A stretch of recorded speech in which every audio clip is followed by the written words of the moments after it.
बनारस घाट अपनी खूबसूरती के लिए बहुत प्रचलित है, पर घाट के किनारे कई राज लिए बैठे हैं। ये कहानी शुरू होती है बनारस के घाट के पास बने ममता निवास से, जहाँ प्रिया लाल जोड़े में ममता के घर उसकी बहू बनकर आती है।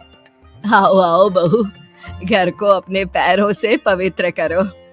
ममता घर की दहलीज पार कर ही रही होती है कि अचानक एक बहुत गंदी सी बास पूरे घर में फैल जाती है।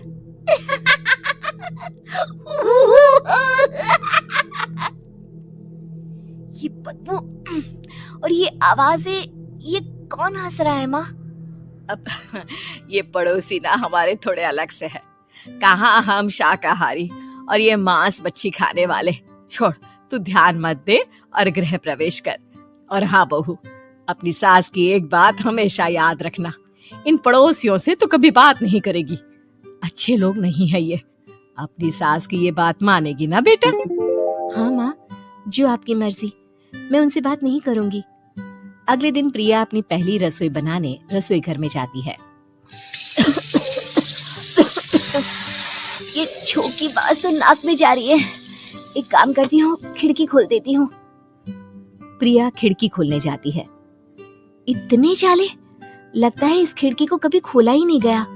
पर ऐसा क्यों? ओह, नॉन वेज की स्मेल आती होगी ना। 2 मिनट के लिए खोल लेती हूँ, फिर बंद कर दूंगी। प्रिया खिड़की खोलती है। खिड़की खोलते ही उसकी नजर सामने वाले घर की खिड़की पर पड़ती है, जहाँ एक लड़की खड़ी होती है, हाथों में मेहंदी, लाल रंग की साड़ी, बिल्कुल सजी धजी, मानो प्रिया की तरह ही वो भी नई नवेली बहू हो। वो प्रिया को देखकर मुस्कुराती है। हे भगवान, माँ ने तो इनसे बात करने को मना किया था। प्रिया फौरन ही खिड़की बंद कर देती है और तवे पर चढ़े रोटी की ओर देखने लगती है, पर वहाँ रोटी न होकर मछली पड़ी होती है। ये क्या?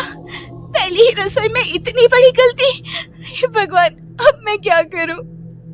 प्रिया बहुत डर जाती है और फौरन रसोई की सफाई करने और फिर सभी के लिए खाना बनाने लग जाती है।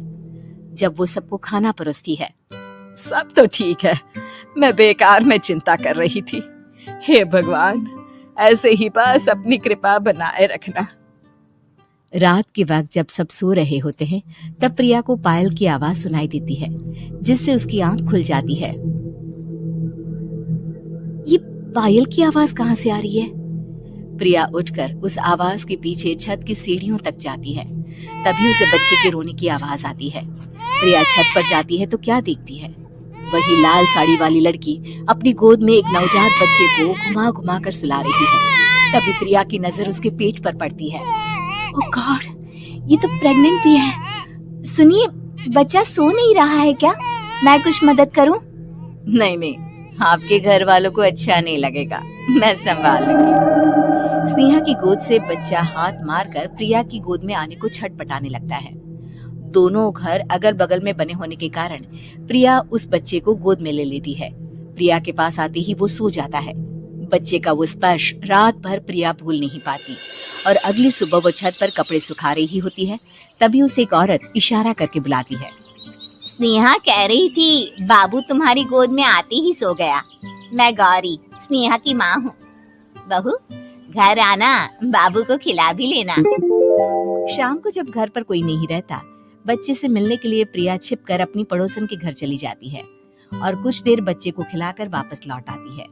इसके कुछ दिन बाद ही प्रिया को पता चलता है कि वो माँ बनने वाली है। ममता की खुशी का ठिकाना नहीं रहता।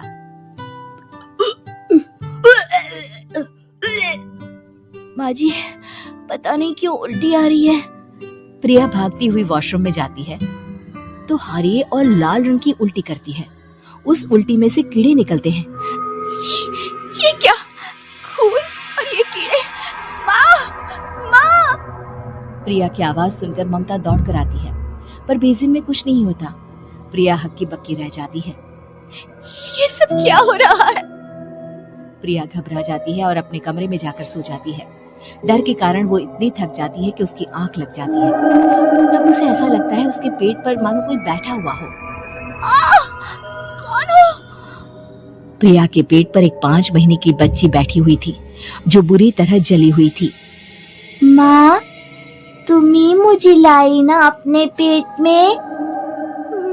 मैं तुम्हारी माँ नहीं हूँ। कौन हो तुम? माँ, देखो मैं जल गई बुरी तरह से। 6 महीने पेट में रहने को भी मुझे नहीं मिला।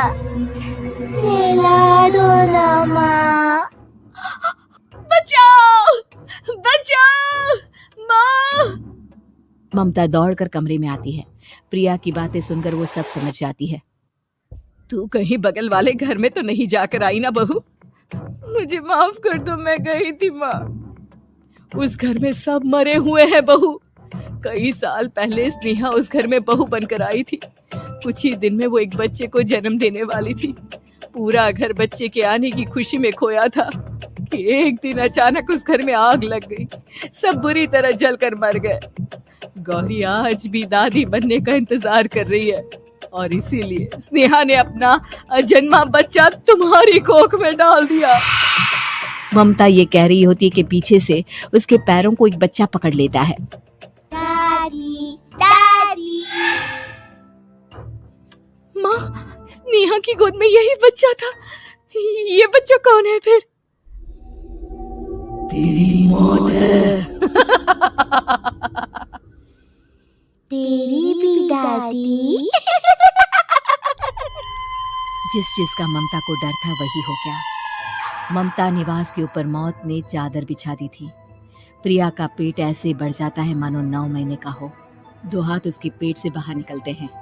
बहू, संतोष को फोन कर, किसी पंडित जी को बुला बहू। प्रिया का पति भागता हुआ घर आता है। ये तो होना ही था माँ। तेरा पाप तेरे सामने आ गया तो तू सह नहीं पा रही है। स्नेहा घर में आग लगी नहीं थी, माँ ने लगाई थी, प्रॉपर्टी की लालच में। और वो बच्चा मेरी पहली पत्नी का बच्चा है, मेरा बेटा, जो कि उस आग की चपेट का शिकार हो गया था। मैंने तुमसे ये सब माँ के कहने पर छुपाया था। मुझे माफ कर दो प्रिया। तुम अगर चाहो तो यहाँ से जा सकती हो। मैं तुम्हें किसी भी बंधन में रखना नहीं चाहती। मेरी शादी हुई है आपसे, मैं आपको छोड़ नहीं सकती, पर उससे पहले हमें स्नेहा, उसकी माँ और बच्चे की आत्मा की शांति करवानी होगी। संतोष और ममता गौरी के घर जाते हैं। अंदर सब कुछ जला हुआ होता है। जमीन पर जली हुई लाशें बिखरी हुई थी। ममता रो रो कर अपने करने की माफी गौरी से मांगती है। प्रिया स्नेहा के घर वालों का अंतिम संस्कार करवा देती है और ममता निवास फिर से आत्माओं के साए से मुक्त हो जाता है।